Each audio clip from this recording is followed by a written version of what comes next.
네, 통합사회 강의 시작하겠습니다. 우리가 이제 지난 시간에 일단은 정의의 의미와 필요성에 관하여 학습했죠, 그죠? 이러한 정의의 의미와 필요성을 안 채로 이제 두 번째 단원, 이번 주에 수업했던 정의의 실질적 기준에 관하여 다시 한번 개념 정리하고 기출 문제 몇 개 풀어보는 시간 가져보도록 하겠습니다. 우리가 이제 정의의 실질적 기준을 할 때, 설명할 때 제일 처음에 제가 언급했던 개념 하나 있죠. 뭐였죠? 사회 자원입니다.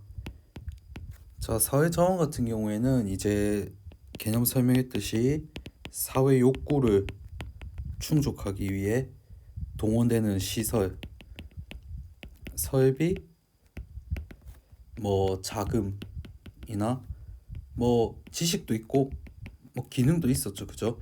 제가 대표적인 예를 들었습니다. 두 개. 물질적 사회 자원과 기능적 사회 자원. 이렇게 두 가지 예를 들었죠, 그죠? 물질적 사회 자원은 뭐가 있었죠? 뭐 돈도 있을 거고 뭐 부동산이나 기업도 물질적 사회자원에 해당했습니다. 그죠? 그 다음에 기능적 사회자원에 뭐가 있을까요? 직업이 있었고 뭐 특허도 있었죠. 그죠?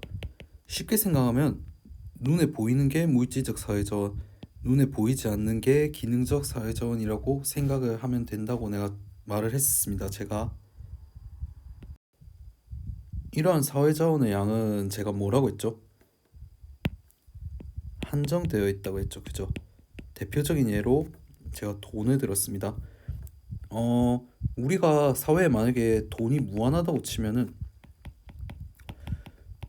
굳이 분배의 기준을 나눌 필요가 없겠죠, 그죠? 왜? 모든 사람들이 원하는 만큼 돈을 가질 수 있으니까. 근데 사회 자원은 무한하지 않습니다. 한정되어 있다고 제가 말을 했죠.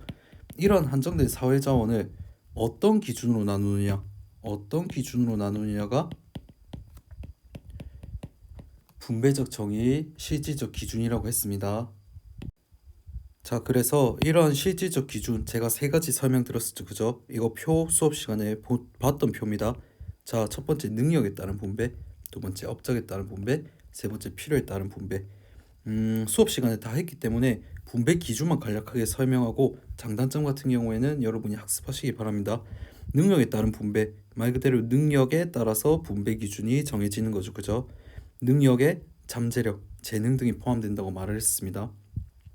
두 번째, 업적에 따른 분배는 말 그대로 분배 기준 업적입니다. 제가 결과만 본다고 했죠, 그죠? 세 번째, 필요에 따른 분배, 필요에 따라서 분배 기준을 정한다고 제가 말을 했습니다. 이 표 같은 경우에는 외워 놓으시는 게 좋겠죠, 그죠? 그 표를 봐야 서로 비교하기 편할 겁니다. 네, 이 표 정확하게 인지한 다음에 이제 기출 문제 몇 개 풀어보도록 하겠습니다. 자, 첫 번째 문제입니다.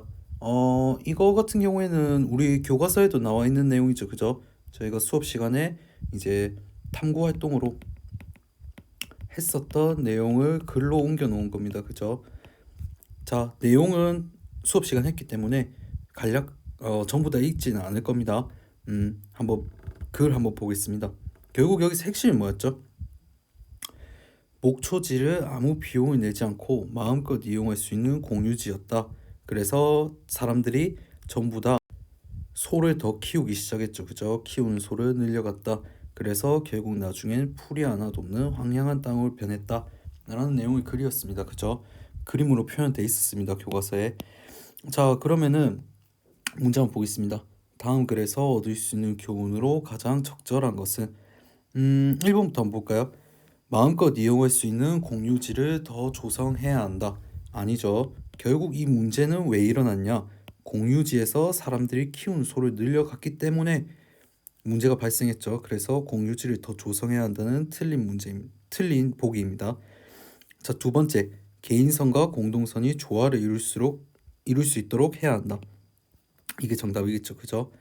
이따가 설명할게요. 2번 같은 경우엔. 자, 3번, 공동선을 실현하기 위해 개인의 이익을 포기해야 한다. 너무 극단적이죠, 그죠? 공동선을 실현하기 위해는 맞습니다. 근데 개인의 이익을 포기해야 한다? 에서 틀렸죠. 정의라는 거는 제가 앞선 시간에 뭐라 설명했죠? 개인선과 공동선을 개인선입니다. 개인선과 공동선을 동시에 추구해야 한다 했죠. 그죠? 이렇게 하나를 선택하는 보기는 틀린 보기라고 할 수 있습니다. 자, 네 번째. 모든 사유지를 공유지로 전환하는 것이 가장 바람직하다. 이것도 1번이랑 비슷한 맥락이죠. 그죠? 틀린 보기입니다. 5번. 생태계 보존을 위해 사육하는 소의 개체수를 줄여야 한다. 이건 뭘까요? 개인선의 저하를 나타냅니다. 그래서 5번도 틀린 답입니다. 정의라는 거는 개인선과 공동선을 동시에 추구하는 겁니다. 그렇기 때문에 개인선과 공동선이 조화를 이룰수록 해야 한다라는 2번 보기가 정답이 될 수 있겠죠. 자, 이번 동영상에서 마지막 기출문제 한번 풀어보도록 하겠습니다. 자, 다음 글에서 제시된 분배 기준의 문제점, 분배 기준입니다. 그러면은 능력에 따른 분배, 업적에 따른 분배, 필요에 따른 분배, 이 세 가지 중에 하나의 분배 기준이겠죠. 그죠? 문제점으로 가장 적절한 것은 읽어보겠습니다. 육체적, 정신적인 능력이 뛰어난 사람에게 더 많은 분배와 보상이 이루어져야 한다. 능력에 따라 분배하면 성취 동기를 높여 사회 발전에 기여할 수 있다. 이 글 같은 경우에는 아주 쉽게 그냥 분배 기준을 제시를 했죠. 능력에 따라. 자, 그러면은 이 글에서 제시된 분배 기준은 능력에 따른 분배 기준이다 라고 볼 수 있습니다. 그러면 이렇게 능력에 따른 분배 기준이라는 거를 생각을 하고 보기 한번 읽어보겠습니다. 자, 1번. 모든 필요를 충족시키기가 어렵다. 틀렸죠. 이거 뭐에 따른 분배 기준의 특징이죠? 필요에 따른 분배 기준의 단점이었습니다. 그죠? 제가 왜 이거를 모두의 필요를 충족시키기 어렵다고 설명했죠? 제가 예를 들었습니다. 사람이 3명인데 돈이 100만 원이 있습니다. 모두가 50만 원이 필요하다고 합니다. 다 못 나눠주죠. 그죠? 2명밖에 못 주겠죠. 1명은 못 받는 겁니다. 사회자원이 한정돼 있다고 제가 설명했죠.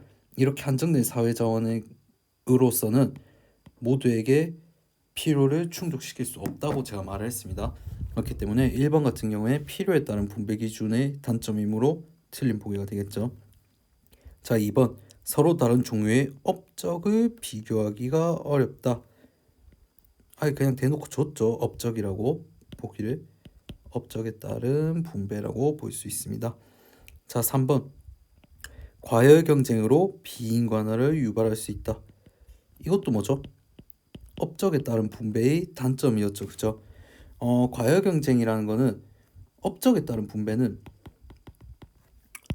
결국 결과만 봅니다. 그죠? 이 결과를 얻기 위해서 경쟁이 심화되겠죠. 그죠?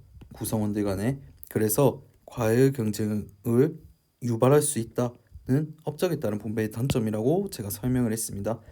앞서 이제 이 강의 앞쪽에 제가 표 보여드렸죠. 이거 수업 시간에 설명드렸습니다. 그 표를 참고해서 문제를 풀면은 비교가 편할 겁니다. 그렇기 때문에 표를 항상 외우거나 옆에 놔두고 공부를 하면은 좀 더 학습하기가 쉽겠죠.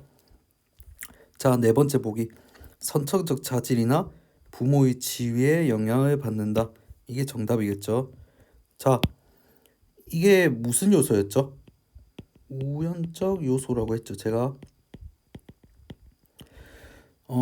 이거 같은 경우 예를 들었습니다. 이제 선천적 자질 뭐가 있었죠? 뭐 조기 교육도 있었죠. 조기 교육도 있었고 뭐 재능, 타고난 재능도 선천적 자질이라고 했습니다. 대표적인 예로 제가 아이돌이나 어릴 때부터 조기 교육 받는다고 했죠. 그죠? 아니면은 어린 가수, 제가 정동원의 예로 설명드렸습니다. 그죠? 그렇기 때문에 선천적 자질이나 부모의 지위에 따라서 우연적 요소로 영향을 받는다가 능력에 따른 분배 기준의 단점이었죠. 그죠? 그렇기 때문에 정답은 4번입니다. 자, 5번까지 맞아볼까요? 노동 의욕을 약화하여 경제적 효율성을 저해한다. 이거 어떤 분배 기준의 단점이었죠? 필요죠, 필요. 제가 말을 했습니다. 대표적인 예로 기초수급자를 예로 들었는데 기초수급자가 돈을 분배받습니다. 그죠? 돈을 분배받는데 이 사람이 분배받는 돈으로 생활을 할 만합니다. 그러면은 일을 할 의욕이 떨어진다라고 제가 예를 들었었죠. 이처럼 제가 앞서 표의 제일 밑에도 나타냈지만 예시를 생각하면서 문제를 풀면은 이런 분배 기준의 문제점이나 장점 비교하기가 훨씬 더 편해질 겁니다. 그렇기 때문에 이번 문제의 답은 4번이라고 할 수 있습니다.